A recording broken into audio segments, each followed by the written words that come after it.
Bonjour à tous et bienvenue sur la chaîne du Vénérable Apprenti. Comme à votre habitude, vous pouvez apporter du soutien gratuitement par des likes, des commentaires et aujourd'hui il est même intéressant pour vous de vous mettre à l'exercice, de trouver l'espace là des commentaires, de mettre soit une opinion, en quelques phrases hop c'est fait, ou bien une analyse, construire carrément vos arguments et vu que la thématique le permet, d'ajouter une prospective. Est-ce que pour vous l'avenir sera radieux ou au contraire et il sera clairement ténébreux. L'un ou l'autre, l'utopie, c'est quoi autrement? C'est la dystopie? Ou bien vous êtes des partisans de la nuance? Un peu des deux, il y aura des progrès, mais en même temps on subira plus de contrôle. Je vous laisse à vos plumes, à vos claviers, pour pouvoir mettre vos inspirations. Enfin, pour apporter plus de soutien, il y a aussi la possibilité d'utiliser l'URL. Vous copiez, vous allez sur un réseau social ou dans vos mails, vous collez, et ça envoie. Et de façon plus simplifiée. Parce qu'il y en a, c'est un peu des flemmards, je le reconnais, il y a la flèche en dessous. Vous cliquez, hop là, une ribambelle de possibilités pour donner du référencement s'active et après c'est à vous de voir ce que vous utilisez ou non. Merci à tous pour votre activisme. Je vous propose de partir à l'aventure de la deuxième émission sur les Smart Cities, le catastrophisme. Le nom de ce livre, c'est également le nom d'un colloque qui a eu lieu et il est rapporté par plusieurs spécialistes, écrivains, experts dans le domaine. Dans ce livre, alors il y a beaucoup de fautes de frappe, il y a des longueurs pour certains des écrivains, mais ça vaut le détour, vraiment. Le sous-titre, c'est Penser le pire et agir pour le meilleur. L'idée, c'est qu'en interconnectant toutes les choses, on pourra être en mesure d'anticiper ou bien même d'être dans la prévention et de répondre aux besoins en cas de catastrophe naturelle, ce qui se multiplie de plus en plus, mais aussi de catastrophes industrielles, de guerre et peut-être même en termes sécuritaires. C'est-à-dire à la Minority Report, les algorithmes analyseront les comportements et pourront voir s'il y a des choses anormales et pourquoi pas, hop, dépêcher une petite équipe de sécurité, soit privée ou soit de l'État. Il y a encore plein de possibilités. Dans le premier épisode, je vous ai parlé de Jérémy Rifkin, la troisième révolution industrielle, l'idée de mutation de la société, changer toute l'architecture, ce qu'on appelle l'urbanisation, d'accord? Parce que tout a été poussé vers les villes, et également un autre qui s'appelle Klaus Schwab, vous le connaissez tous, avec le World Economic Forum, je vous apprends rien jusque-là, et celui-ci a écrit le livre La quatrième révolution industrielle. L'un et l'autre œuvrent pour tout transformer. C'est-à-dire que le premier nous dit, en Union européenne, il va falloir faire attention à l'environnement, mais aussi aux besoins de la population, et les technologies sont très énergivores. Cette révolution a besoin de sa nourriture, pas seulement d'informations à traiter. Ça, on va dire, c'est son système de mouvance. Mais pour pouvoir faire cette action-là, activer ses manivelles et ses algorithmes, il a besoin de nourriture. Et donc, ses serveurs, ses ordinateurs et tous les autres outils qui sont utilisés ont besoin d'électricité, d'énergie. Et l'objectif a été présenté, je vous en ai parlé, dans ce projet, cette idée de modifier les bâtiments, qu'ils soient à la fois intelligents, qui répondent aux besoins sécuritaires des habitants, des badges en bas, des caméras qui fonctionnent, pourquoi pas une boîte aux lettres connectée pour éviter d'être volé comme ça, et on peut imaginer encore d'autres choses. D'accord? Quand je parle de boîte aux lettres connectée, c'est par exemple les points relais que vous allez avoir dehors, vous rentrez un code, c'est jamais la même boîte qui s'ouvre, et vous avez une caméra de surveillance. Au vu des dégradations de ce qui se passe en France, on pourrait imaginer que dans les bâtiments, il en soit de même. Plus personne n'aura sa boîte aux lettres, et même pour recevoir les colis, ça sera plus pratique. Là où des fois tu étais absent, bien il y aura une case un peu plus grande. C'est des exemples de mutation. Et l'idée, c'est également que les bâtiments soient équipés d'éoliennes, de photovoltaïques et de bien d'autres matières qui permettent de récupérer ce que la nature offre et de transformer le tout en énergie électrique, voire même d'avoir des sortes de batteries pour les bâtiments. Mais bon, ça c'est un peu plus lointain. Vous comprenez maintenant l'idée d'un réseau qui est en interconnexion, c'est pour ça que le Linky a été intéressant pour certains, puisqu'ils sont producteurs d'électricité, ils réinjectent dans le réseau, et en même temps ça leur permet de mesurer en temps en heure ce qu'ils ont consommé. Ça c'est un des exemples qui peut être cité. Donc on a compris ceci. On va plus loin. La révolution industrielle, après la quatrième proposée par Klaus Schwab, c'est même de modifier le vivant et d'en arriver à changer ce qui est de l'ordre de la démocratie. Vous comprenez l'idée du commandement, du peuple, donc le Kratos avec le démos. Enfin, Kraten avec le démos, si vous préférez, qui veut dire commandement par le peuple, pouvoir par le peuple. Et tout ça, cette réorganisation favorise à ce que vous avez déjà entendu, donc les smart cities, villes intelligentes, qui ramènent à quoi derrière? Aux villes de 30 minutes. À l'enfermement. Il va nous en parler dedans. Enfer. Et en plus, ils te mentent. Genre, ils te font passer ça pour un paradis, où tout sera accessible. C'est-à-dire que la famille sera à proximité. Mais comment c'est possible? Parce que les gens ont été chassés des campagnes pour la plupart. Alors, soit puisqu'il n'y avait pas de travail, ou bien encore puisqu'ils n'arrivaient pas à vivre aisément, donc ils étaient bloqués des transports, des écoles, il y avait des enfants, il fallait absolument se rapprocher à la ville, donc là ils étaient pris au piège. Et vous avez après la dernière portion, c'est l'idée également qu'il faut des réserves naturelles, faire attention aux derniers poumons de la planète que sont nos forêts, et donc tout ça, bah, ça fait de l'embrigadement. Vous remarquerez pour la France que par exemple à Marseille, pour visiter les calanques, ils en sont arrivés à mettre un pass écologique. Ce pass-là, c'est pour éviter le surtourisme, la pollution. Donc au nom du bien de cet environnement, on en interdira l'accès gratuit et libre. Vous serez sous contrôle. On mesurera qui rentre, qui sort, combien de temps ils sont restés, ce qu'ils ont pu y faire, etc. C'est un total contrôle. Et ça va même plus loin. Pour les villes de 30 minutes. Donc, vous l'avez compris, enclosure acte depuis le XVIIIe siècle, ça a poussé au redécoupage en termes fonciers des territoires, supprimer les petites communautés qui existaient dans la grande communauté que pouvait être la nation, pour qu'à la place tout soit dilué. Là où dans un village, vous connaissez les voisins, même celui qui habite de façon un peu plus lointaine, vous savez qui il est, vous avez au moins échangé une ou deux fois avec lui, dans les villes, il y a trop de monde. Et les gens sont pressés. Ils sont finalement avec des filtres. Il faut aller au travail, il faut aller consommer, il y a les courses, les enfants à aller chercher, ça et ça. Ils n'ont même plus le temps d'apprécier l'environnement. Et donc tout ce qui est dans les alentours devient de l'inconnu.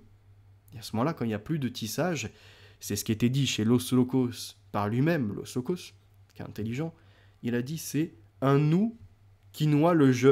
C'est-à-dire, je suis tellement tout petit que là, cette communauté est immense que je ne peux rien faire. Et après, on va parler de consentement. C'est intéressant. Regardez. Donc, enclosure acte. Pour ceux qui ont déjà pris l'avion, vous voyez les délimitations de terrain. Que ce soit les maisons, les terrains agricoles, les forêts. Limite, vous êtes capable de refaire les découpages et de retrouver les sociétés à qui ça appartient si vous avez connaissance du secteur. D'accord? Pour voir à quel point c'est le paysage qui est intégral et on en a fait un puzzle. Hop, on redécoupe ça. Pourquoi? Faire du bénéfice, du business. C'est pas seulement la Terre qui est rentrée dans ces actions-là. Jérémy Rifkin l'écrivait très bien dans La Révolution biotech. C'est également les ondes hertziennes. Les ondes de radio, de télévision et compagnie ont des fréquences vendues et qui sont quelque part brevetées, entre guillemets. Elles appartiennent en tout cas à ceux qui en font la location pendant un certain bail. Pareil pour les couloirs aériens et bien d'autres encore. Tout vraiment a été redécoupé pour être commercialisé. Et là, c'est l'aboutissement de tout ceci. C'est-à-dire, la Smart City, c'est le contrôle du cheptel humain, mais également de son mode de consommation, de la possibilité de les taxer, et même plus loin encore, l'enfermement. D'accord? Et dedans, que se passe-t-il? La famille est rapprochée. Plus besoin d'aller faire des centaines de kilomètres et d'observer des choses loin du bitume. La nature, enfin. L'odeur de la campagne. Tout ça, ça s'amenuise. Je dis pas que ça disparaît, mais ça s'amenuise. Parce qu'on a quelques communes, quand même, qui sont dynamisées aujourd'hui, où il y a la création d'emplois, et ils commencent à en faire également des structures un peu comme la ville. Néanmoins, regardons les choses. Famille à proximité. Travail, pas très loin. Les courses, tout ce qui est de l'ordre du shopping, c'est déjà dans la ville. Les découvertes amicales ou encore comme ça, d'un autre ordre même associatif, c'est dans la ville. Donc les gens, ils n'ont plus d'intérêt à partir. Et c'est l'objectif de les rendre amorphes petit à petit, de les mettre dans une bulle déconnectée du reste. D'accord? C'est ce qui se passait dans 1984. Vous ne faites pas plus de 100 km sans devoir vous justifiez. Pourquoi? Pourquoi allez-vous aussi loin? Pour des vacances? Est-ce que vous le méritez? Attendez, on va quand même regarder votre consommation annuelle, quota carbone. Ah, si vous voulez franchir cette frontière-là de plus de 100 km pour rester toujours dans votre pays, eh bien, il faudra vous acquitter de taxes. Ouais, c'est ça le contrôle. Et ça va même plus loin. La Smart City, c'est des capteurs, des émetteurs, un peu partout. Ces technologies dissimulées dans l'environnement, pour le transport, pour la sécurité, vidéosurveillance, mais également capteurs pour analyser les effets sonores et voir s'il n'y a pas des foules, des gangs et ce genre de choses. J'exagère peut-être sur les gangs, mais on n'est pas très loin. C'est encore utiliser les transports qu'ils soient connectés, intelligents avec les arrêts de bus, que tout soit en communication. L'éthique, sans éthique. Et technologie de l'information et de la communication présent partout, d'accord? Présente vraiment dans les moindres recoins, même pour les touristes, pour le trafic routier. D'autres contrôles encore, puisque la Smart City est englobée dans ce qu'on appelle le Smart Territories, le territoire intelligent. Celui-ci mesure la pollution atmosphérique. Y a-t-il trop de voitures en circulation? Devons-nous en limiter certaines par rapport à leur catégorie?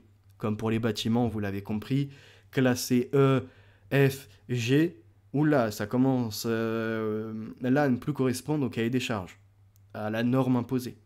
Eh bien, on les interdira de vente ou alors on régressera leur prix pour forcer à ce que les gens se conforment à ce qui est attendu. D'accord? Et bien évidemment, dans le même temps, puisqu'il faut toujours jouer de la fenêtre d'Overton, c'est inacceptable, mais il faut le rendre carrément en addiction, ce besoin constant qui soit là, cette normalité qui s'impose d'elle-même. Et alors, il y a notamment les aides du gouvernement pour changer, réhabiliter quelque part votre habitation. D'accord? Il y a des conditions qui ont été imposées. Si vous ne voulez pas perdre de trop sur le marché, pas de problème. L'État vous aidera avec votre propre argent parce qu'il récupérera un moment ou un autre. Plus les entreprises qui sont montées ont capté le filon et ont surfacturé, ils s'en foutaient. Hein, c'est les contribuables qui payent. Mais c'est un autre sujet. Smart City englobé dans Smart Territories, ça signifie donc contrôle de l'environnement, de la pollution, alerte sur le climat, également pour les allergies. Donc là, c'est vouloir communiquer de façon personnalisée. On ne va pas alerter quelqu'un qui n'est pas allergique au pollen, ça n'a pas d'intérêt. On ne va pas comme ça se pencher également sur un asthmatique pour lui parler de la pollution atmosphérique et des risques qu'il encourt ce jour-là. Non, il faudra cibler. Et donc pour ce faire, aboutir à l'idée de la communauté, parce que tout ça c'est pour le bien commun apparemment. Cette idée de la communauté humaine, de l'environnement, on fait attention aux animaux également. Tout ceci réuni mène en fait à un crédit social. Et pour qu'il s'applique, il y a besoin qu'il y ait comme ça chaque étape de franchie. Et c'est ce qu'on parlait chez Los Locos. C'était le consentement. Il y avait Jungle qui intervenait, et moi je suis en partie de son avis, mais quand même, il y avait une opposition qui se faisait. L'idée que dans notre vie, tout résulte de nos choix. C'est-à-dire on a toujours eu à émettre un avis négatif ou positif, à s'engager dans telle branche, ou au contraire à se reconvertir. Ça, c'est un choix intégral, et c'est vrai. Ne serait-ce que le rapport, par exemple, avec une femme, c'est un choix. De savoir que derrière, s'il n'y a pas de protection, il peut y avoir un enfant, et donc de ne pas, si on n'en veut pas d'enfant, ne pas être protégé, c'était un choix aussi, entre autres. Si l'enfant se présente et que maintenant vous ne le sacrifiez pas sur l'autel des IVG, des IMG, il faut pouvoir l'assumer. Ce qui veut dire que d'ailleurs c'est un autre choix. C'est vrai. Mais à un moment vous êtes embrigadé. Par exemple, il y avait le cas du Covid. Avec la vaccination et les gens qui ne passaient pas sur le bistouri pouvaient perdre leur emploi. Enfin, c'était la menace. D'accord? Il ne me semble pas avoir vu des entreprises qui aient dit si tu n'es pas vacciné, tu ne peux pas travailler. À moins qu'il y ait une preuve du contraire, non. Il y a eu de la pression, oui, mais, et c'est là où dans le débat d'ailleurs on s'est un peu perdu sur ça, c'est qu'on a oublié de dire que oui, en fait, il n'y avait pas eu de loi passée pour obliger à être vacciné. Il y avait cette pression organisée, il y avait le pass sanitaire, c'est vrai, mais il ne me semble pas que le pass sanitaire était demandé pour travailler, sauf dans certaines branches. C'est vrai, il faut quand même le reconnaître. Et donc imaginons les gens de ces branches-là, qui avaient des crédits, une famille, des enfants inscrits, je ne sais pas, dans une école qui coûte de l'argent, et également encore des crédits sur le dos, ils ne pouvaient se permettre du jour au lendemain de perdre leur emploi, pour derrière ne plus pouvoir tout simplement gérer leur budget, payer les crédits, où tout part en hypothèque. Et ils perdent vraiment tout, se retrouvent à la rue, même les enfants, s'il faut. Bah, comme ils ne peuvent plus les accueillir, ils sont placés. Donc la question de choix est très compliquée. D'accord? Néanmoins, j'ai remarqué quelque chose. C'est quand Los Locos a dit c'est le nous qui a absorbé le je. C'est-à-dire le moi, quelque part, eh bien, c'est noyé dans la masse. Et à partir de ce moment-là, c'est pas parce que nous, on est contre un projet, je sais pas, d'utilisation de technologie, que l'on pourra pour autant avoir une voix qui porte. Et c'est là où j'en suis arrivé à l'idée des couches. Un peu comme Jean Baudrillard. Simulation, simulacre. Là, c'est exactement la même chose. Lui, il parle de cette société de consommation où l'objet, voyez-vous, à la base, il y avait un produit, par exemple, défini. On peut prendre l'exemple des biscuits. Les biscuits, tu les consommais à une certaine époque, c'était pas de l'additif, ni des exhausteurs de goût pour tromper, ni encore des colorants pour t'en mettre plein la vue.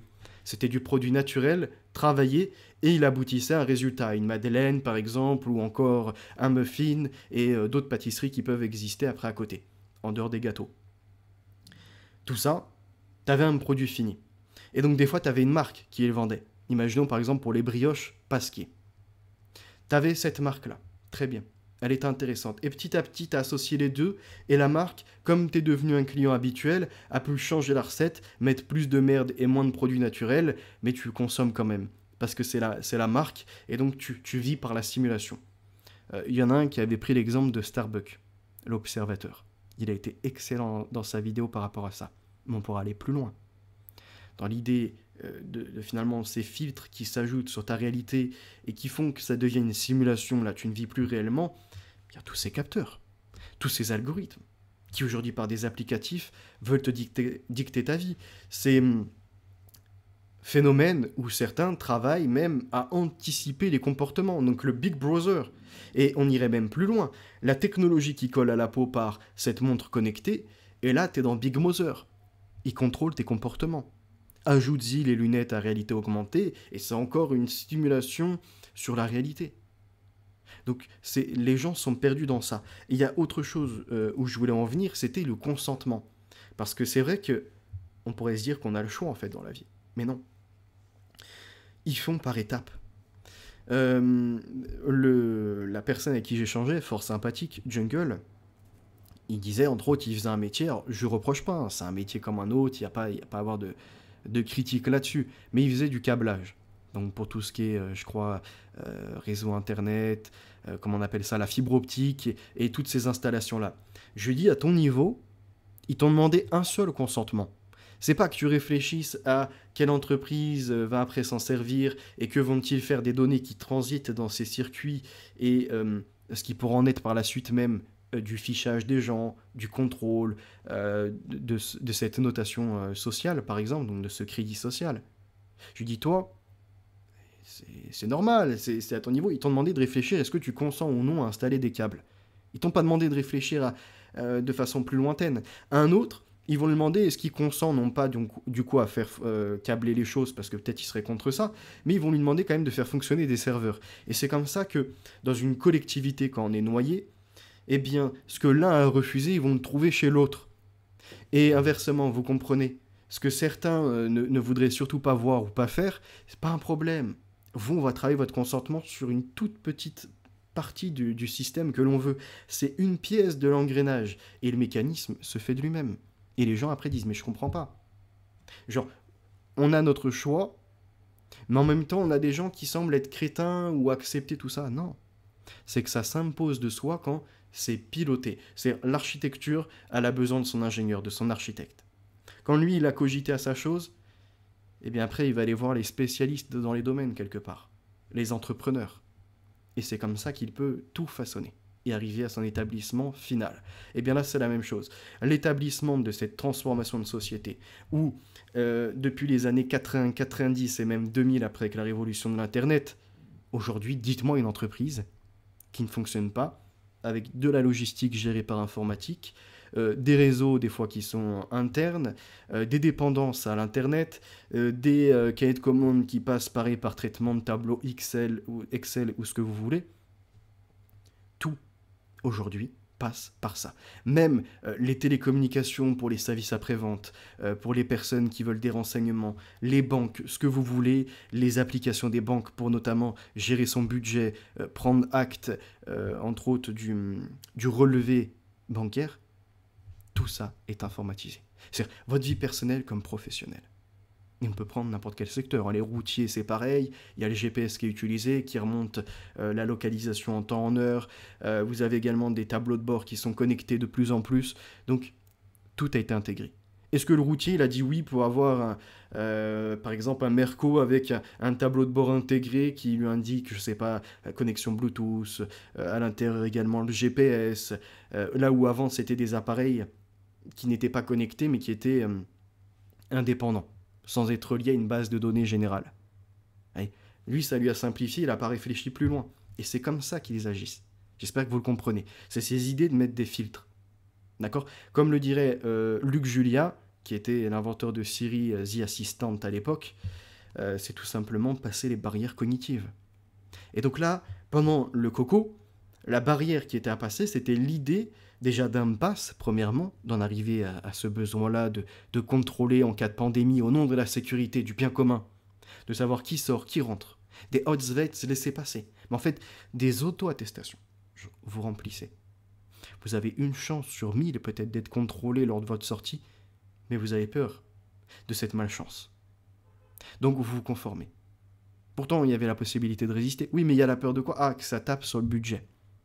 D'accord ? Et c'est comme ça que la coercition agit et qu'elle devient quelque part la fenêtre d'Overton. L'inacceptable devient acceptable. Là où hier, la majorité de la population aurait dit à quoi bon parler de passe sanitaire ou encore de se faire injecter de l'ARN messager pour de simples choses, et même on ne sait pas les dommages que ça va occasionner, l'avenir, ce que nous dira le destin sur notre santé, etc.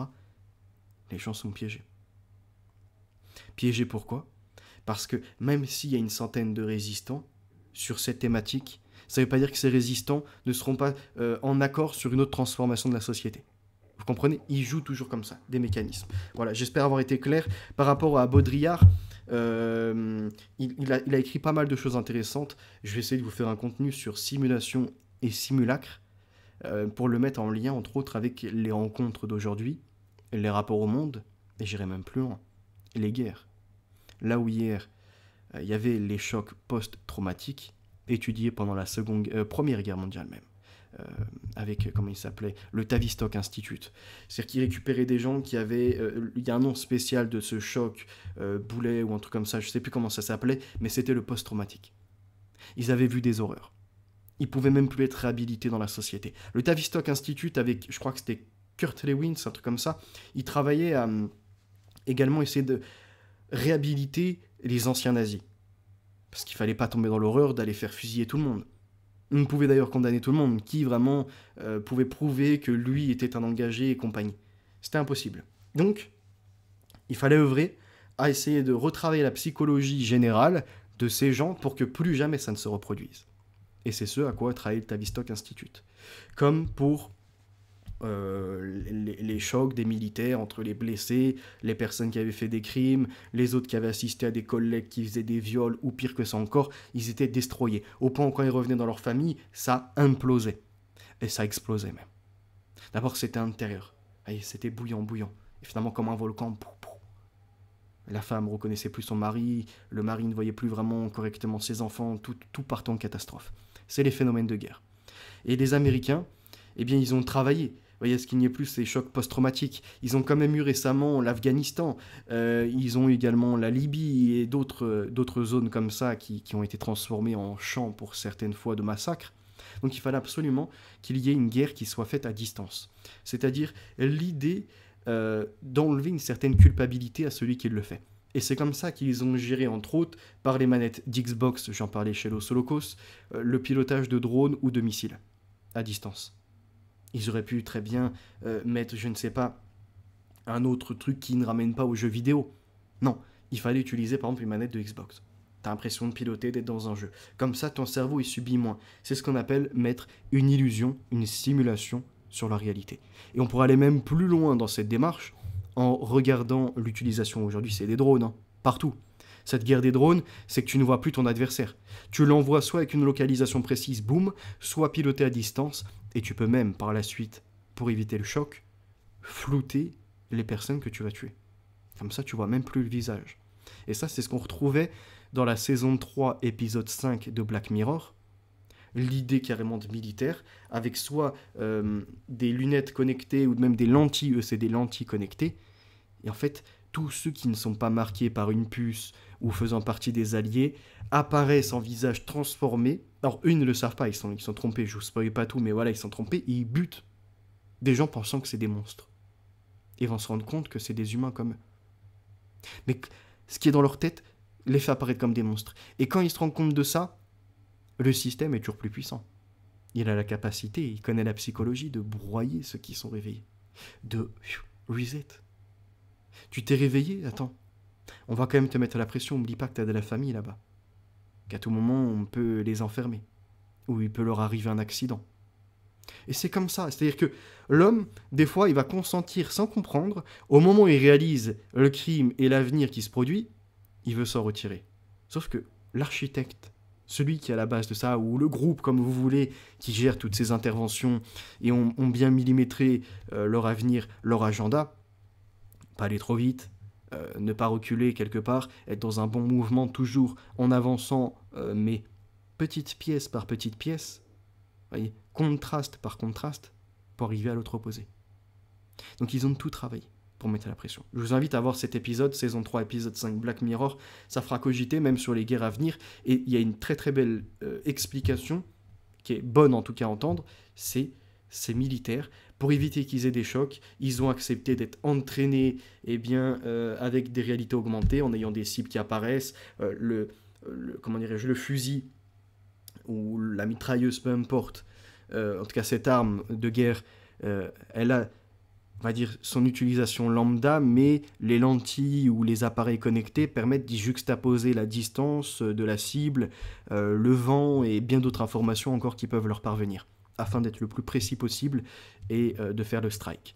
Et on remarquera autre chose, et après on part sur Smart City, que dans cette idée-là, aujourd'hui avec les drones, c'est ce qu'on retrouve. Ils n'ont pas de lentilles connectées, mais ils ont ce qu'on appelle des lunettes connectées. Ces gros appareils, par-dessus un peu comme ce que Apple a pu sortir, ce qui existait par Oculus également plus anciennement. Et là, ils sont connectés au drone. Ils sont dans une autre réalité. Et il suffit seulement, puisque la réalité leur apparaît par image, c'est quelque part une sorte de simulation, quand elle leur remonte, il suffit seulement, comme dans un jeu, d'y ajouter un décor. On peut changer les couleurs, on peut même y changer certains décors. Une voiture peut se transformer en un char. Tout est possible. Et la personne qui le pilote n'est pas forcément au courant de tout ça. Voilà, j'essaie de vous faire parvenir un peu ce que je pense et ce sur quoi je cogite depuis un certain temps déjà. Alors, hop, un petit instant. Allons à la page numéro 14. Donc là, on a Boris Cyrulnik qui écrit après la fin Le Renouveau. L'histoire de la Terre est ponctuée d'extinctions de masse qui, par 5 fois, ont détruit jusqu'à 95% des espèces vivantes, mais à chaque fois, l'évolution a provoqué des sursauts d'inventivité de la vie. Chaque effondrement de civilisation a fait apparaître de nouvelles créations, de nouveaux codes relationnels, de nouvelles lois, de nouvelles valeurs. Comme l'illustre Albrecht Dürer avec son allégorie Mélancolia, tout est là pour reprendre vie. Encore faut-il qu'une rencontre soit possible. La culture joue un rôle majeur en organisant des lieux où les rencontres déclenchent de nouvelles manières de voir le monde. Chaque catastrophe sociale ou culturelle est une occasion d'évolution. On a longtemps négligé l'étude des extinctions de masse parce qu'elles étaient pleines de mystères. Aujourd'hui, on admet qu'elles constituent une des grandes forces créatrices. L'évolution par catastrophe semble pertinente, aussi dans la condition humaine. L'exemple le plus illustratif de ce phénomène nous est donné par la mort noire, la peste bubonique en 1348. En quelques années, près d'un Européen sur 2 meurt. On ne peut plus cultiver. Il n'y a plus assez de main-d'œuvre. La friche et la forêt reprennent possession des territoires. La vigne et les cultures céréalières disparaissent des paysages. Le travail des survivants devient si coûteux que la notion de servage disparaît. Les villes se dépeuplent. 80% de morts à Florence, 75% à Venise. Les maisons se vident et deviennent si bon marché que l'exode rural est facilité. Et on remarquera, en regroupant tout le monde dans la ville, s'il y a un problème de flux pour l'alimentation, le traitement des eaux, qui fonctionne par informatique et nécessite de l'électricité. Hein. S'il y a un problème de ça, il n'y a plus d'eau potable. La bouffe, la logistique dépend du pétrole et compagnie. S'il y a donc des conflits qui s'entraînent par la suite avec les BRICS+, c'est quasiment tous les producteurs de pétrole et de gaz qui sont dans cette alliance. Enfin, les mastodontes, si vous préférez. Inde, Russie, Iran, Arabie Saoudite, un peu de la Chine après que c'était rare pour les véhicules, etc. Et d'autres encore qui sont dans l'alliance. Donc ça ferait plus que mal. Autant dire que les gros camions que l'on voit, les tracteurs des agriculteurs, ça en serait fini de l'utilisation. Ça n'a pas fonctionné aux panneaux photovoltaïques. Donc là, ça serait la crise juste pour l'alimentation. Et on peut voir que par le passé, il y avait beaucoup moins d'êtres humains sur Terre. Ils s'étaient quand même constitués dans des petites communautés, pas autant aujourd'hui que ça peut être le cas et que l'on observe. Et ces bâtiments hors de mesure, s'il faut qu'ils ne sont même pas préparés à des secousses sismiques pour l'Europe. Parce qu'on nous dit qu'il n'y a pas de danger, à voir peut-être dans 50 ans, quoi. On repousse toujours les choses, mais quand ça va se produire, catastrophe naturelle, même industrielle, une usine qui pète, ça a déjà été les cas à Rennes, et il y a d'autres exemples où les gens ont été intoxiqués. Une centrale nucléaire, comme ce fut le cas en 86, il me semble, à Fukushima. Fukushima, non, c'était au Japon, excusez-moi. Comment ça s'appelait ? J'ai perdu la centrale. Si, je crois que c'est Fukushima, si je dis pas de bêtises. Je sais plus, faudrait revoir. En 2 ans, donc, la population française passe de 17 à 10 millions d'habitants. Ce bouleversement démographique et géographique provoque en quelques années une autre manière... non, d'ailleurs, voilà, c'est pas Fukushima, c'est... mince, attendez. Parce que j'aime pas qu'il y ait un truc qui me trotte dans la tête. Accident nucléaire.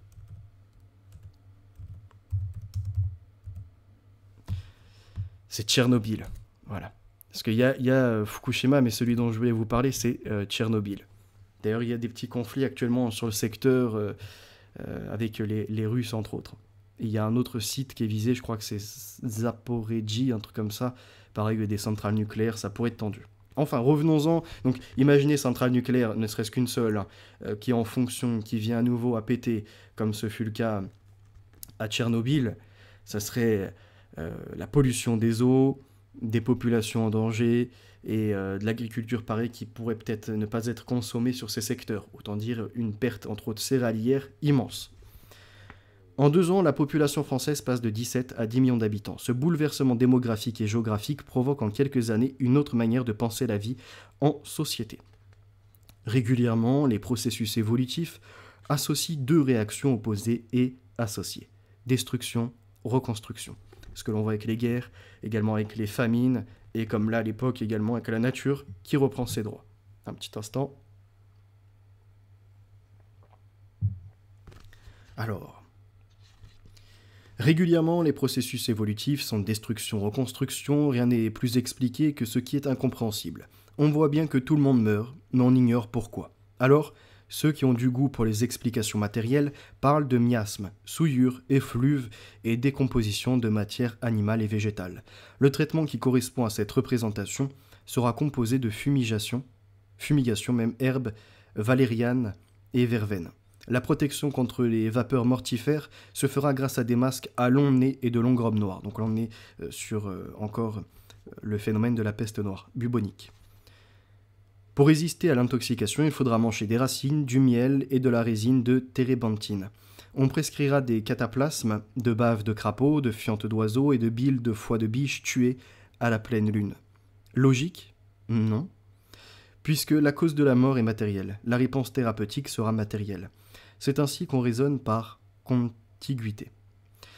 Ceux qui préfèrent les explications immatérielles achèteront des amulettes et des talismans, ils feront des processions pour agir sur la force invisible qui a envoyé la mort. Et c'est toujours ces constructions, certains, c'est comme pendant le Covid, c'est Dieu qui juge les humains.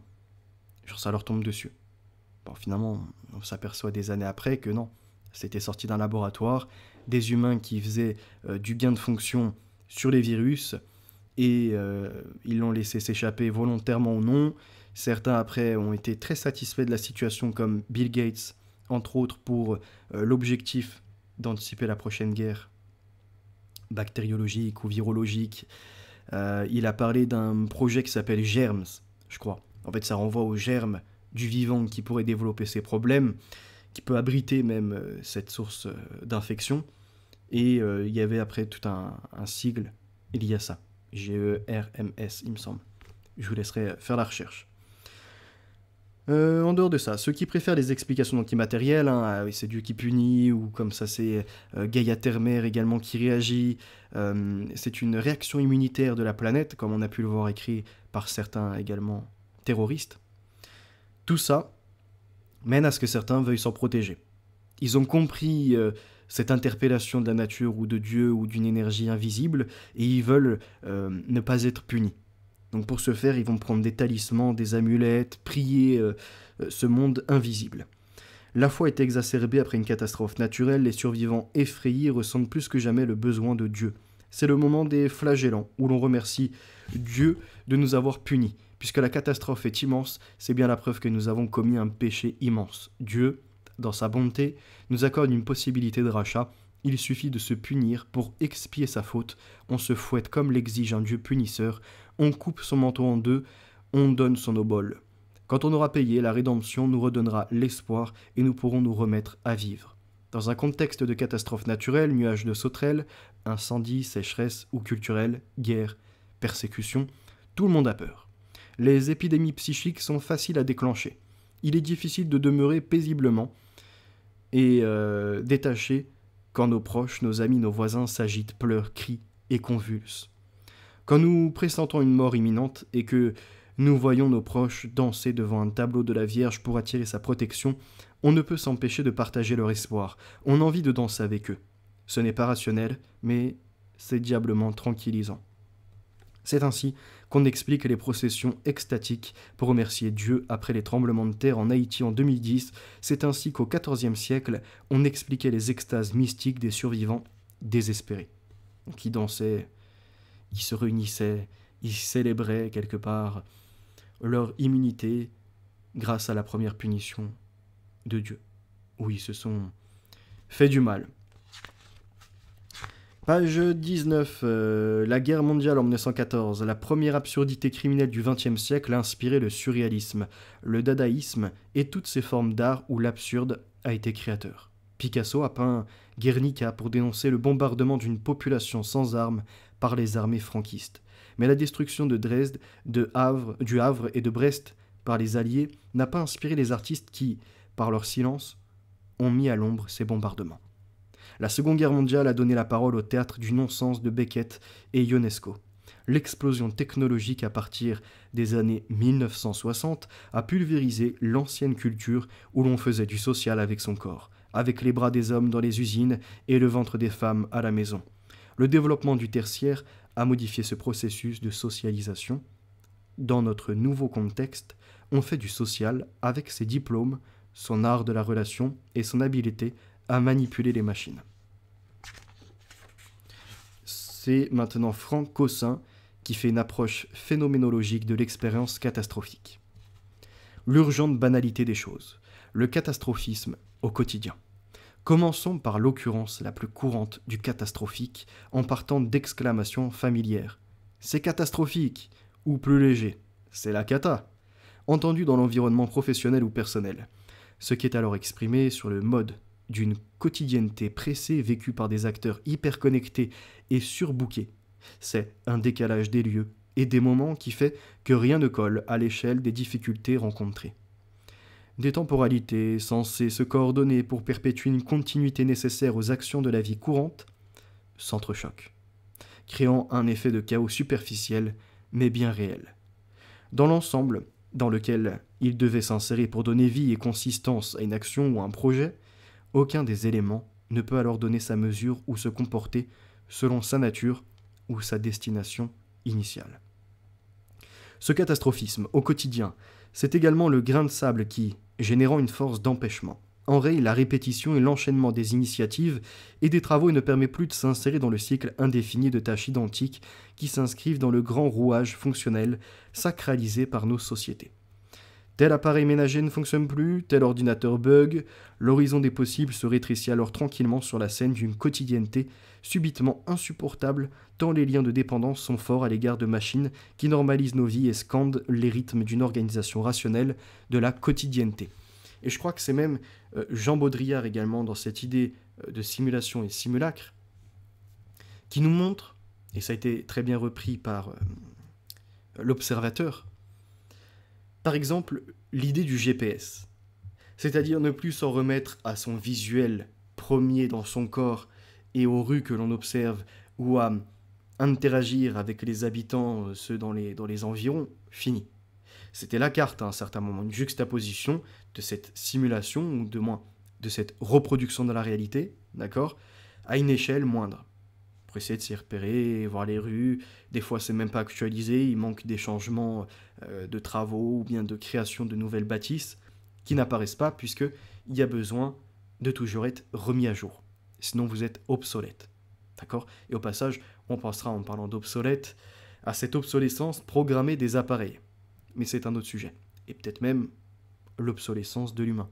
Puisque s'il ne pense plus par lui-même, qu'il n'arrive plus à être dans le temporel, dans le spatial, à se diriger correctement, à avoir le sens quelque part de cette existence, pour aller plus loin dans la communication, dans la réalisation. S'il ne fait plus rien et qu'il est addict, comme c'est ce qui est dénoncé là, à tout cet électroménager par exemple, dans son bâtiment, sa maison, il est là, le frigo est connecté, il lui indique peut-être à passer les prochaines courses et ce qui approche de la péremption pour faire au plus vite des recettes. Sinon, c'est une amende, du moins une taxe, puisqu'il fait du gaspillage. On peut voir de ce qui est de l'ordre actif contemporain, les machines à laver, les sèche-linges, les lave-vaisselle, ce qui fait également les cafetières, entre autres. Tout ça pour simplifier la vie des humains. Si demain c'est en panne, les gens sont en panique. D'accord ? Et ça va même plus loin, encore. Je sais qu'il y a un truc que je voulais dire par rapport à Baudrillard, cette simulation qui vient se juxtaposer. Ah oui, c'est l'idée où on fait tellement confiance, c'était l'observateur qui le rapportait, tellement confiance à la machine qu'on ne remet même plus en cause si elle pourrait nous mettre en danger, nous tromper ou autre. Exemple, on met un itinéraire et on se laisse guider. S'il faut, la machine, elle pourrait être piratée, nous emmener, je sais pas, dans un endroit inconnu, dans un lieu où des gens en secte nous attendent pour nous sacrifier. On pourrait imaginer des scénarios dystopiques. Et c'est pour vous montrer que on a finalement tellement fait confiance à la machine et aux informations qu'elle nous apporte que des fois on ne retient même plus, on ne fait plus cet esprit critique. Donc l'information elle nous parvient. Et un itinéraire, bon, c'est facile à voir que c'est pas le bon endroit. D'accord, on se repère facilement en dézoom. Mais maintenant de ce qui est de l'ordre informationnel. Ce qui transite par les médias et ce qui nous parvient par les moteurs de recherche. Il y a de moins en moins d'esprit critique. Au point où, par la suite, ce sera des algorithmes qui feront eux-mêmes leurs articles et qui pourront, pourquoi pas, comme dans le monde orwellien, réactualiser. Un jour, l'histoire, c'est l'Eurasie qui gagne, finalement, c'est Océania, et mince, on a encore un autre conflit, et comme ça, de semaine en semaine, on a différentes réalités qui se proposent, différentes simulations du simulacre, de l'artifice. Mais nous n'avons plus les pieds dans la réalité. Pourquoi ? Eh bien, pour comprendre l'info, qui n'est plus seulement locale, elle est même sortie du national, elle est internationale. Vous devez être noyé dans le grand tout. Vous devez faire confiance au grand tout, quelque part. Et c'est comme ça que les mécanismes s'activent. Les crises ne sont plus gérées de façon à aller au niveau de la communauté ou de la région, non. Ça devient des crises internationales, virus, catastrophes naturelles, problèmes industriels, guerres. Et on peut continuer encore. Problèmes de ressources alimentaires et compagnie. Que nous dit-il ensuite ? Dans sa faculté pourtant, elle relève d'un coefficient de réalité poussé à son maximum. Une extraordinaire densité de phénomènes peut ainsi se manifester en un laps de temps très bref ou au contraire peu lentement, rongeant alors la substance même de l'existant dans le cadre inéluctable d'un processus d'altération irréversible. Alors, un petit instant, 45 minutes. Ok. 26, 27. Intéressons-nous à présent à ce que le catastrophisme peut avoir d'expérimenté et d'intime lorsqu'il est vécu dans sa chair et dans son esprit. Le mal est alors profond, car dans cette épreuve, notre humanité elle-même, vivant l'expérience extrême, est mise en question. Son inexorable puissance met à nu notre finitude corporelle, rationnelle et affective. Elle génère une expérience limite, où le non-être côtoie ce qui subsiste de l'être, réduit alors à la présence d'une réalité altérée qui n'offre plus les repères indispensables à la mise en forme d'une existence déployant ses propres horizons de signification. Tendant à détruire tout ce qui forme lien, elle altère jusqu'à la rupture de ce que l'humain recèle de plus précieux en termes de relations empathiques, de compréhension mutuelle, de compassion, intersubjectif, l'idée de solidarité, de proximité fraternelle, le tissu biologique, anthropologique de la famille et de la société se délite. Il finit par éclater dans le désarroi. La souffrance et l'absurdité manifestent de ce qui relève d'une injustice criante, injustifiable. L'homme semble alors se perdre lui-même, ne se retrouvant ni dans ce qu'il était et vivait, ni dans ce qu'il est et vit. Il ne peut se projeter dans la réconfortante présence des choses non plus que dans un avenir qui lui apparaît comme une nouvelle combinaison de possibles. Et l'homme, perdu, qui n'arrive plus à se réaliser dans sa biologie ou à l'ordre de l'esprit, c'est celui qui est contemporain, tombé déjà dans ces révolutions modernistes. L'idée même où, comme tout est simulation, Baudrillard décrit très bien, il consomme les choses, il vit uniquement par la surconsommation, même plus pour ce que le produit abrite, mais uniquement pour le packaging, pour montrer, vous voyez, une certaine apparence. C'est ça en fait, tout est de l'ordre de l'apparence. Il veut se voir avec des fringues de marque, il veut être vu dans des belles voitures, dans des lieux réputés, il faut consommer tel type d'aliments parce que c'est la hype du moment, vous voyez, c'est un mouvement entraîné pour tous. Et il se perd. Et un jour il se re-questionne sur ce qu'il est et il s'aperçoit que tout lui semble illusion. Au point même où il peut se dire, après tout, la vie n'est peut-être que par tout cet amas d'atomes, ce fatras de données, en aboutir à... C'est une simulation. C'est-à-dire, sorti de ces simulacres, il pense finalement à la fin qu'il a été trompé partout. Et que son environnement n'était pas le bon, c'était pour le mettre à l'épreuve, et que ceci est simulation. Il y en a qui pensent ça. Au point même où ça ouvre une nouvelle fenêtre, en dehors de Windows, mais on reste dans le numérique, le digital. C'est l'idée, après, d'un monde reproduit dans l'informatique et qui te permettrait peut-être de dire que c'est la porte d'entrée vers l'extérieur. Tu comprends ?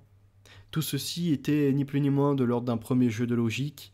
Il fallait comprendre ces simulations de simulation, ces manques de consentement englobés dans le général, pour en arriver à l'individuel, comprendre l'esprit, et que l'esprit devait être hors de cette matière actuelle pour essayer de se transférer ailleurs. Je sais pas si vous arrivez à suivre. Un peu comme Matrix.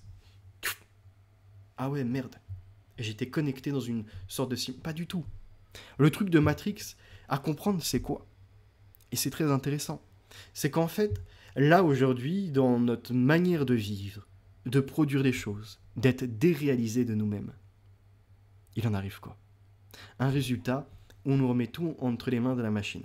On fait confiance à la machine pour nous indiquer des trajets, pour nous fournir des informations, pour nous ramener même à la réalité sur notre état de santé, par ceux qui ont des outils connectés.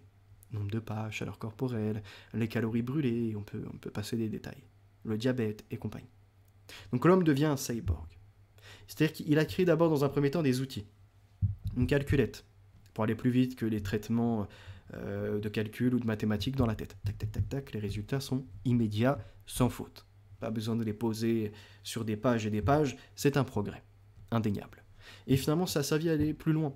Ces systèmes de calcul pouvaient également avoir de la mémoire par la suite, et pourquoi pas guidés aussi par le système de géolocalisation par satellite, puisque ces calculs permettaient après de mieux combiner les trajectoires, d'en arriver peut-être à des appareils autonomes, à envoyer en dehors de l'aviation des satellites, à pouvoir tout couvrir, même après avec les antennes relais. On peut continuer plus loin comme ça, vous comprenez, on fait un quadrillage des choses, un maillage, comme on pourrait le dire. Le tissage, le World Wide Web, la toile est là maintenant, après ARPANET, Internet. Et c'est là comme ça qu'on comprend que tous les outils qui devenaient externes doivent finalement être connectés à l'interne, c'est-à-dire ils doivent être personnalisables. C'est ce qu'attendent les gens lambda. Ce sont des utilisateurs au point même où ils ne comprennent même plus ce à quoi ils ont affaire. Ils n'essayent même pas de s'intéresser au mécanisme, au fonctionnement de ces appareils. Ils font partie de leur vie. C'est des extensions d'eux-mêmes. Sauf que l'extension ne restera pas qu'extérieure. Elle viendra un jour à se coupler. C'est l'idée du transhumanisme. D'en arriver à des problèmes, des solutions. De toutes ces données, de ce que l'on a développé, par exemple en machine, qui peuvent faire des images par résonance magnétique. Oh tiens, on accède maintenant à la curiosité du cerveau, à ses moindres détails, son mode de fonctionnement, ses tumeurs, ses problèmes, ses manques de connexion synaptique, etc. Ça va même plus loin. C'est l'idée, par la suite, et ça a été des fois par la suite, à ces époques, maintenant on est en plein dedans, de la puce neuronale. Un tétraplégique, possibilité peut-être de reconnecter entièrement et de redéclencher des mouvements avec peut-être un exosquelette pour accompagner, puisque la musculature est devenue frêle, comme un enfant qui serait d'abord sur ses 4 pattes avant de pouvoir se redresser correctement et sur 2 jambes de main. Avant, tout petit, il essaie de se déplacer, hop, il frotte un peu le sol, et puis petit à petit il essaie quand même de se relever, il est là avec ses pieds et ses mains. Ça y est, il se redresse. Ben, c'est la même chose qui est proposée. La technologie, ça serait l'idée de pouvoir libérer l'homme. Lui qui était bloqué dans un certain endroit quelque part, qui ne pouvait se relever dans cet esprit et voyager tranquillement dans cet univers et accéder à tous les possibles. On veut nous laisser entendre qu'il était enfermé. Alors qu'ils ont tout fait pour étouffer la créativité. Faire des normes. Imposer de l'universalisme dans la mondialisation, dans l'effacement des peuples, dans l'impossibilité de rester, on va dire, à des normes intéressantes en termes de population humaine, où chacun vit avec des communautés. Et comme ça, quand il y a un problème dans le grand tout, eh bien, il y a quand même des résistances possibles. Et je peux passer encore des détails. C'est pour vous dire que donc des supercalculateurs, des outils extérieurs, ça, on en est devenu dépendant pour le travail, pour l'alimentation, pour gérer bien des pans de notre vie et de ce qu'on fait tous les jours.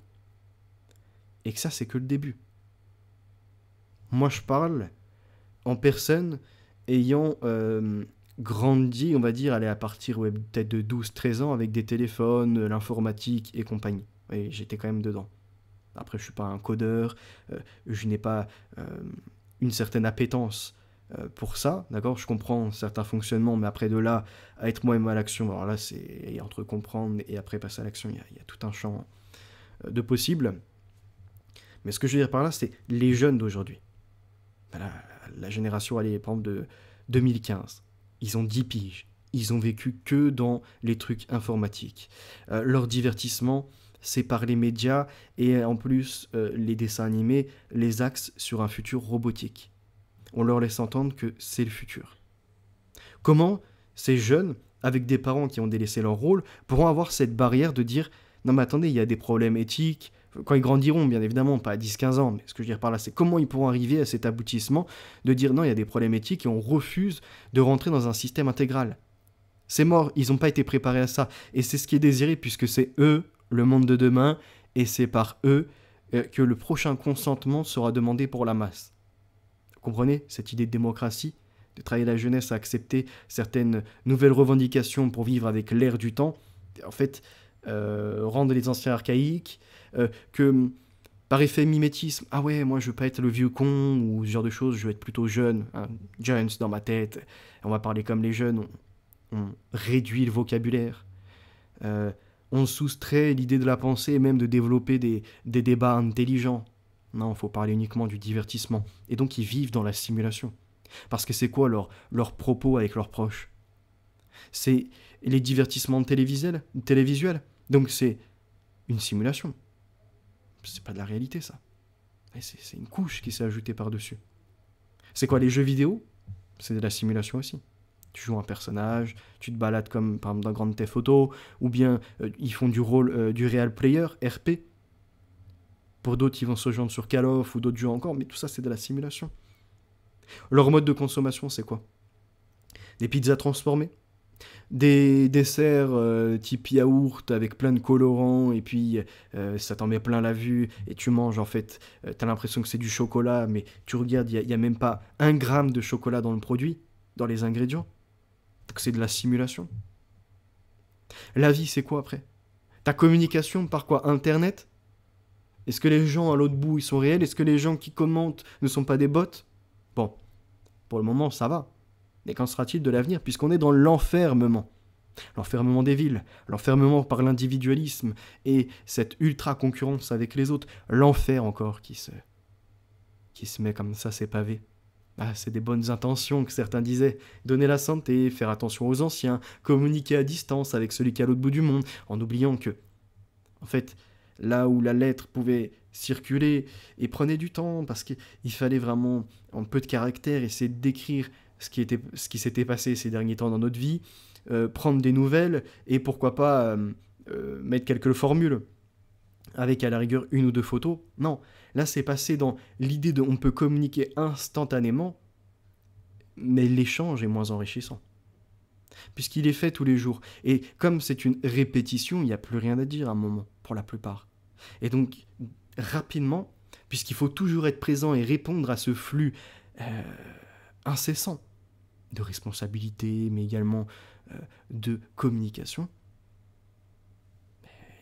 comme les choses ne sont plus vécues, on est dans la simulation, vous l'avez compris, couche après couche, tout ça. Eh bien, ça vient à parler uniquement de l'ordre du simulacre. J'essaierai de vous faire un bon développement sur ça, vraiment. Pour vous montrer comment la société a basculé, l'observateur a fait un très très bon travail. Je le répète parce qu'il faut aussi des fois dire les sources. Quand c'est les livres, je le dis. Quand c'est des vidéos, c'est très rare, mais je le signifie tout autant. Et je pense que j'ai cette capacité-là à aller encore plus loin dans ce qu'il a pu produire. Pour vous montrer vraiment en termes de rapport humain, de société, de ville, d'urbanité, mais même plus loin encore, de guerre. On est à 57 minutes. Ouais. L'idée, donc l'homme semble avoir perdu de lui-même, ne se retrouvant ni dans ce qu'il était et vivait, ni dans ce qu'il est et vit. Il ne peut se projeter dans la réconfortante présence non plus que dans un avenir qui lui apparaît comme une nouvelle combinaison de possibles. Donc c'est là où il est déréalisé. Son existence est interceptée par une situation manifestée dans un ici et maintenant qui ne constitue plus qu'un cadre formel subsistant comme l'écho lointain, assourdi et fantomatique d'une réalité vivante, pleine et chatoyante qui répondait naturellement aux aspirations de la vie. Dans un environnement devenu hostile, la situation renvoie ici au désarroi d'une conscience incapable d'objectiver. Quelle conduite alors face à la catastrophe? Dans l'expérience d'une subjectivité confrontée à l'extrême faiblesse, devant le risque tragique de la dissolution du soi et de la perte de l'identité personnelle qui donne son assise au fait même d'exister, la conscience, repliée sur elle-même, doit résister aux assauts d'une extériorité destructrice. Et c'est là les développements que je vous proposais il y a un petit moment déjà, l'idée de la persona, cette personnalité, le je pense, je suis, j'agis. C'est même plus profond encore que ce que pourrait écrire Descartes ou encore dans les idées de Platon, Aristote et compagnie, et de la réalisation de la philosophia, de l'accès à la connaissance, même jusqu'à soi, pour ne pas être trompé, comme l'homme des cavernes, vivant que par les ombres, où hier c'était par les ombres et aujourd'hui on essaye d'accéder à la lumière. C'est ça la chose, alors que c'est toujours plus sombre. Il suffit de regarder l'internet, ce qu'il propose. Enfermé, sorti de la réalité. Et c'est un jeu, J-E, qui est une forme de jeu plutôt social et sociétal. On peut le voir par certains qui s'identifient uniquement à leur diplôme, à leur appartenance à la famille, aux richesses qu'ils possèdent, après à tous ces vêtements, marques, montres de luxe, voitures assez imposantes. Donc, apparence, apparence, apparence, vous l'avez compris, ça revient à ce qui était déclaré avant. Et que reste-t-il de lui? Si on l'interroge vraiment, est-ce qu'il ambitionne? Comment il se décrirait même? La plupart sont incapables parce qu'ils se sont normés. Ils ont copié les acteurs. La cinématographie les a énormément inspirés pour leurs répliques dans la vie ou leur manière de se comporter. Et après, il y a eu les influenceurs et tous ces modèles-là. L'idée de briller, les clips de musique, pour les filles par exemple, les femmes, après, à twerker, là où c'était pas du tout dans notre culture. Les tenues vestimentaires. Et on peut poursuivre bien des choses. Ils ont l'apparence du choix alors qu'au final, tout ça n'est que tromperie. La subjectivité débordée vit l'idée d'un surinvestissement émotionnel qui ne peut s'épancher ni au-delà ni au-dehors. Littéralement prise par le phénomène, elle est saisie d'une peur à laquelle elle ne peut échapper. Et rien alors ne semble pouvoir advenir au cœur de l'événement vécu, sinon son propre déploiement. Il s'intériorise et s'impose comme effroi, comme peur passionnelle qui fait pénétrer en nous le phénomène par le truchement de réactions corporelles, émotives et psychologiques qui se calquent par contraste comme autant de chocs et de traumatismes intérieurs sans la moindre distanciation, sans la plus petite possibilité d'un ailleurs pour les relativiser. C'est l'idée même d'ailleurs de schizophrénie. Fractionner l'esprit pour en avoir des rayonnements de toutes parts, quoi. Mais plus une lumière solide, plus un être capable de se connaître. Au contraire, c'est plus seulement le doute, là, c'est la peur, c'est l'effondrement, c'est l'échec, c'est le mimétisme. Des passions réactives ou inhibitrices, consubstantielles à notre constitution biologique et à notre psychologie de sujet conscient de ses limites et fragilités sont à l'œuvre. Ainsi se développe la peur d'être dépossédé de ses pouvoirs et de son identité, et la peur corrélative du surgissement de l'informe et du chaos, qui, infigurable et changeant, cristallise l'angoisse de l'inconnu, en particulier celle d'une mort anticipée. Enfin, dans un procès d'intériorisation et de subjectivation qui met à mal l'essence même de la personnalité, on ne se comprend plus soi-même. Dans l'effondrement matériel du corps et dans la perte du sens commun, l'expérience limite du catastrophique est l'incarnation vécue d'une finitude intériorisée. Ajoutons que, du point de vue temporel, dans l'immanence du rapport le plus simple et le plus direct à ce qui est et nous fait être, la ressource même du présent n'est plus disponible. Et là, on est comme Janus. Peut-être dans le passé, ce qu'on était, peut-être dans l'avenir, à vouloir anticiper et à essayer de se faire des schémas, mais le présent disparaît. Il n'a plus de souffle. Affranchi de la référence au passé et à l'avenir, le présent pourrait en effet s'accomplir existentiellement dans une coïncidence qui réconcilierait le contact avec l'éphémère et le sentiment d'une forme d'intemporalité vécue, donnant l'impression d'une suspension jouissive du temps et d'une adhésion à l'immédiateté de l'être. Il y a aussi cette possibilité de ceux qui se coupent du passé et d'un avenir et one life, au jour le jour. Alors, ils n'arrivent plus à être dans le 3. L'idée de passé, présent, futur. Et l'idée de cette foi, de ce qui nous a dépassé, de ce que nous sommes et de ce qui adviendra peut-être par la famille et la reproduction. De ce qui était ancien par les modes de fonctionnement, les industries, les bâtiments et tout ce qu'il en est, ce qu'aujourd'hui on observe et ce qu'on désire pour l'avenir, et ce qu'il y sera. Ce contact, donc, nous perdons l'expérience originelle de l'existence qui ne fait qu'un avec le fait premier de se rapporter à soi et au monde dans la concrétude de l'ici et du maintenant. Nous ne percevons plus qu'exister, comme l'écrit Jasper, c'est approfondir l'instant de sorte que le présent temporel soit accomplissement. Ni que l'instant, qui est identité du temporel et de l'intemporel approfondit l'instant effectif, est un éternel présent. Rien que par la mémoire, ce qui restera, on a marqué l'histoire. C'est comme ça en fait. De manière plus générale encore, la catastrophe affective et mentale renvoie au déchirement de la cohérence perceptive, à l'impossibilité de produire des représentations et des jugements clairs et distincts, coordonnés au monde réel. Lisons, pour tenter d'approcher de cette terrible expérience déshumanisante, la description, qui semble irréelle, tente et cauchemardesque, d'un historien de l'épidémie de peste qui sévit en Europe au XVIIe siècle. Donc après, il nous a décrit la peste de Milan en 1630, à Manzoni et il notait notamment, je cite, « En même temps que la perversité s'accrut la démence. Il est bien certain qu'une population assaillie par l'épidémie était guettée par la folie. Celle-ci se traduisait soit par des gestes individuels aberrants, soit par des colères collectives. De telles attitudes s'expliquent par l'effondrement des structures familières, la désocialisation de la désocialisation, oui, de la mort, l'altération des rapports humains, l'angoisse permanente et le sentiment d'impuissance. Quel cauchemar dans la vie d'une cité où la mort veille auprès de chaque porte. Fin de citation. Et ça se poursuit. On pourrait même voir, dans cet état de folie, de peur et de mauvais gestes de colère collective, ce qui se passe dans les quartiers. Ils ont créé des situations où il y a des fours, des mères, mon fils c'est un ange, comme pourrait le dire Bassem, ou encore la voisine, mais il portait les courses, il était gentil. À avoir protégé tout ça, ils ont créé par leur consentement les bases même de l'insécurité, des cartels, des mafias. L'aboutissement c'est quoi? C'est qu'une fois qu'ils ont pris les territoires, c'est des règlements de compte. Ratatatatata. Hop là, ça mitraille en bas des bâtiments. Il y a des morts. Il y a même des fois, en dehors des personnes visées, des dommages qui nommeraient collatéraux. D'autres victimes ou des personnes qui reçoivent des balles dans leur logement et qui vivent avec la frousse. Eh bien, ça peut mener à ça aussi. À ce cauchemar dans la vie d'une cité où la mort veille. Pas seulement par la peste, ou encore par des guerres à l'international, mais même par les mafias. C'est déjà une forme de déstabilisation.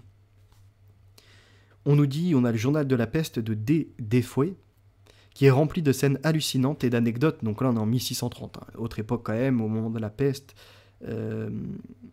Et qu'est-ce qui est inscrit ? Donc il y a des anecdotes bouleversantes, des gens qui hurlent quand pénètrent dans une rue la charrette des morts, un malade qui danse nu dehors, des mères poussées au désespoir, au délire, à la folie, qui tuent leur enfant, un pestiféré attaché à son lit, qui se délivre en mettant le feu à ses draps avec une chandelle, un contagieux fou furieux qui chante dans la rue comme s'il était ivre et se précipite sur une femme enceinte pour l'embrasser et lui communiquer la contagion. Fin de citation. Vous imaginez, ça c'est que des passages.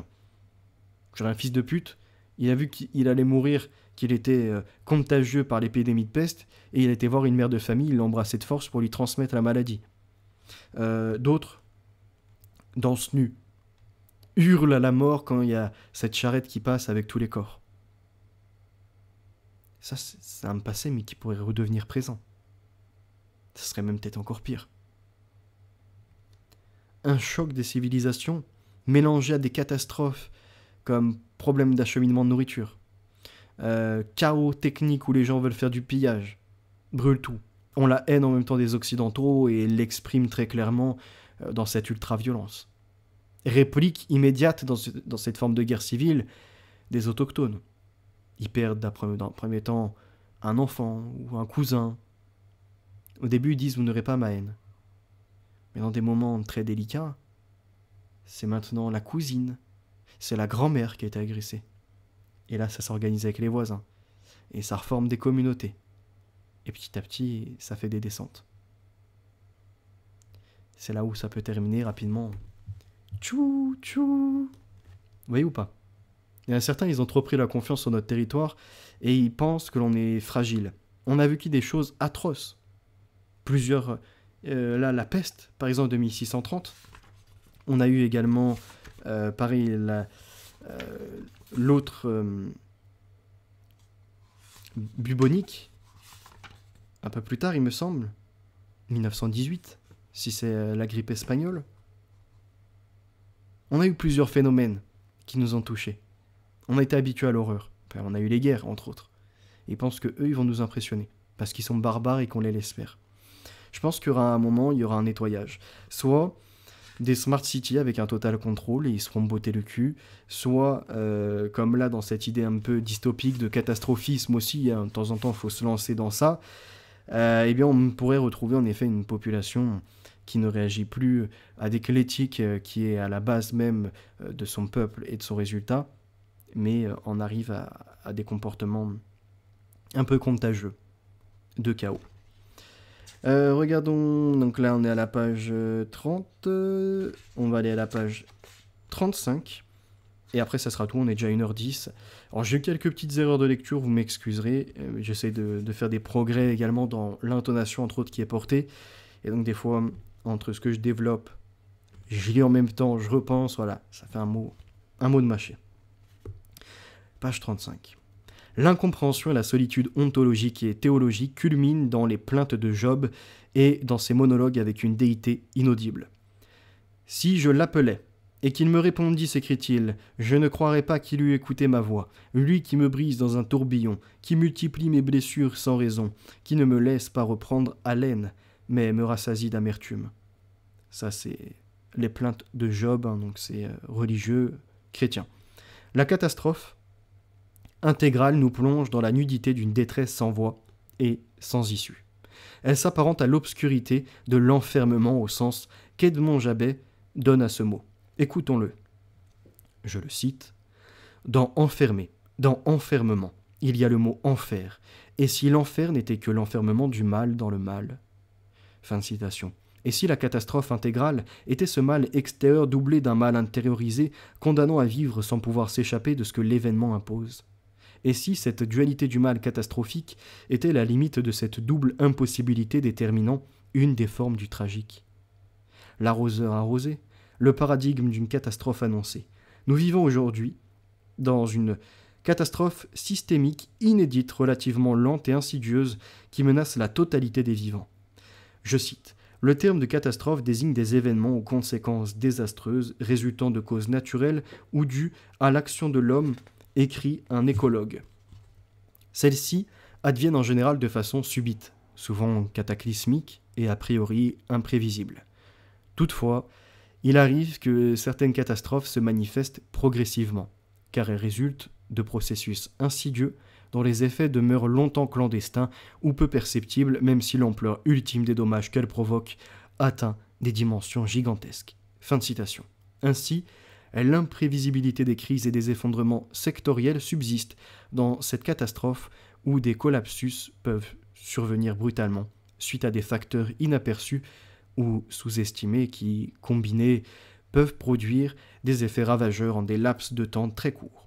Multifactorielle, cette catastrophe systémique tend cependant à s'étaler dans la durée et à toucher des réalités très diverses qui affectent l'homme.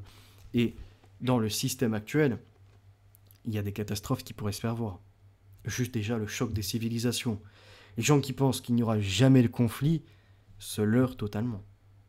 Je veux dire, regardez la situation actuelle, juste pour des jeux de société, quelque part, du foot, du divertissement. Les gens en arrivent à mettre à sac, à feu et à sang les rues. Il y a eu des morts, des véhicules complètement explosés, des personnes coups de bâton dessus, ça saute, des abribus partis en miettes, des affrontements avec les flics, du gazage de partout, des tirs d'artifice. Ça, c'est que le début. Et les gens, ils ont ce qu'il faut dans l'assiette et dans le frigo. Imaginez quand l'inflation, la récession vont toquer à la porte et qu'en même temps, nous allons avoir d'autres réactions qui vont être derrière comme du poil à gratter. Vous voyez, c'est un peu l'idée de cette réaction de la peau. C'est ce que je veux dire. C'est-à-dire, ça va commencer par l'inflation, la récession, ça commence à piquer, mais c'est pas fini, il y a la guerre, il y a l'effort qu'il faut produire derrière. Le RSA, ça va être terminé, comme il est connu jusque-là. Donc, on s'en va vers un chaos. Maintenant, tout est question de préparatifs. Il ne faut pas dire c'est la fin, c'est la mort, non. C'est peut-être le début d'un renouveau. Peut-être même une belle alliance où, jusque-là, puisque les Français, nous ne sommes pas rancuniers. Contrairement à des peuples, on a été colonisés, oui, il s'est passé ça dans notre histoire. Ils chialent pour ce que leurs parents, des fois, n'ont même pas vécu. D'accord ? Mais regardez, vous avez les pleureurs pour, entre autres, l'Afrique du Nord, particulièrement l'Algérie. On a été colonisés, regardez, on ne s'en sort pas aujourd'hui encore. Méchant Occident, alors qu'ils viennent chez nous vivre chez les koufars. Nous avons les musulmans, ouin, islamophobes, xénophobes. Et d'un ou deux faits divers, ils t'en font un fait de société. Quand toi, depuis des années, tu dénonces les wallah qui plantent des blancs, les autres qui vont aller comme ça violer des femmes venues d'un autre continent, qui ont la haine de ce qu'ils nomment les koufars, les mécréants. Mais on ne dit pas d'amalgame. Le mec, il fait un attentat, il en bute je sais pas combien, Allah Rekba. Non, mais pas d'amalgame. Par contre, il y a un détraqué, un dérangé qui va tuer son voisin. Et là, c'est « Ah, mais c'est les idées d'extrême droite. Hein, c'est un phénomène qu'il faudrait interdire. Censurer toute parole de nationaliste qui montre qu'on a une différence de culture, de cultuel et de valeur. » Mais enfin, de qui se moque-t-on ? Et donc il y a des attaques de toutes parts. Et certainement que l'idée dont on a parlé tout à l'heure, il faut détruire pour reconstruire, je ne sais plus comment il l'a présenté, mais c'est à peu près la doctrine maçonnique, ordo ab chao, pour transformer tous les bâtiments. Ne pas demander le consentement à chaque propriétaire. Se passer du consentement pour les caméras dans la rue et même l'utilisation de la biométrique. Chaos généralisé. Faites-vous plaisir. Et ce qui s'en suivra, c'est la logistique après. Et c'est là où on peut avoir une belle alliance avec nos voisins allemands. Nous n'avons pas de rancœur envers eux. Il y en a certains qui disent oui, mais ils vous ont attaqué, par exemple, ces dernières années, sur vos productions nucléaires, remontées il y a un siècle même pas, ils vous ont fait la guerre pour vous coloniser. Et donc c'est grâce à des résistants et à ces Africains que vous ne parlez pas allemand. Mais excusez-moi, je préfère parler allemand, qui est mon voisin, que de parler ce qui est outre-Méditerranée. Vous comprenez ? Les différents langages qui existent, de leur arabe à l'autre avec son propos, voilà, Saheli ou ce que vous voulez. Je ne veux pas parler ça. Je veux parler soit français, soit espagnol, soit anglais, soit italien, soit allemand. Vous comprenez ? Je préfère parler ce qui est chez mes voisins que ce qui est à l'autre bout de la planète. Et donc, nous dire, vous avez été libérés, c'est fini le nazisme, les méchants Allemands, ça y est, c'est terminé avec eux, regardez maintenant, nous sommes ici, et quelque part, nos ancêtres ont participé à la libération, pourquoi ? Pour avoir encore plus de désordre que quand la France était sous occupation ? Oui, la France sous occupation, il y avait en effet des crimes, il y avait un peu de bordel. À ce point-là, non. On ne retrouvait pas des petites filles de 12-13 ans prostituées par des walla-walla de cité. Nous n'avions pas des gens qui déferlaient comme ça dans les rues pour tout brûler juste par une simple pulsion comme ça de violence. Il n'y avait pas les coups et blessures volontaires répétitifs. Et compagnie. Mais certains veulent dire, mais non, mais c'est des Français, même ils sont encore plus Français que les Français. Parce que, comme ça, ils sont dans l'ordre de la Révolution. Révolution de quoi ? Quelles sont leurs revendications ? À l'époque, la Révolution, quand elle était portée par les Français, c'était justifié. Et en plus, ils en venaient même à vouloir contenir une certaine colère pour parfaire le crime. Il fallait les pousser par des orateurs, des personnes instrumentalisant les choses, pour faire brûler des châteaux et s'attaquer à certaines populations.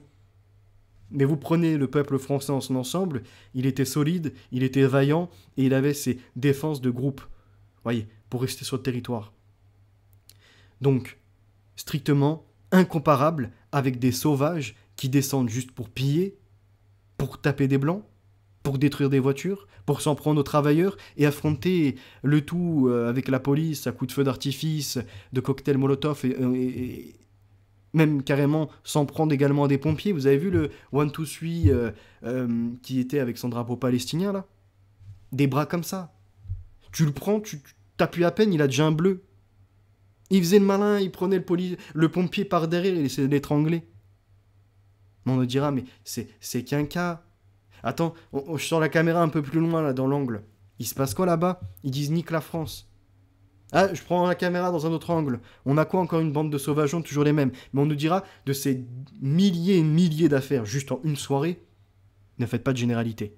Les mêmes qui chialent dès la semaine passée, il y a un Français de souche, entre guillemets, qui a tué un Maghrébin. Une affaire. C'est dramatique. Mais on vous a pas entendu sur Lola, sur Thomas, sur encore Damien, sur Matisse, et je peux, comme ça, hein, la liste on peut la tirer, et toutes les affaires non médiatisées, où il faut tuer du blanc, tuer du mécréant. Je peux parler également des affaires de viol, de ce que font vos voilà. Non mais c'est pas les musulmans, bah alors pourquoi ils tiennent des tels propos ? Pourquoi on les voit sortir en kémie ? Pourquoi ils imposent même de façon prosélyte leur façon de manger, quelque part de se comporter en sauvageon, ils chient ou ils mangent ? Non mais c'est l'Occident qui les a rendus comme ça, vraiment. Je peux sortir des affaires où les gouvernements, entre autres algériens ou autres, montrent bien qu'ils font en sorte d'avoir des haragas de ces brûleurs de papier parce qu'ils savent que ces gens, il faut même pas les avoir sur leur territoire. C'est des fils de consanguins, c'est des baiseurs de chèvres, c'est des enculeurs de mouches. Ils ont un poil dans la main, bon à rien, qu'à tout dégrader et détruire. Donc oui, je porte ces propos, ceux qu'il y aura un moment ou un autre, l'établissement non plus de prison où ils dorment tranquillement, logés, télé, smartphone, non. Darmanin et les autres commencent à mettre les premiers paliers. Et ça, je l'apprécie énormément. Ils disent, on va devoir faire des prisons plus fermes. Également, faire payer les détenus. Donc c'est vrai que derrière, s'ils doivent payer leurs frais d'incarcération, il faut qu'ils travaillent.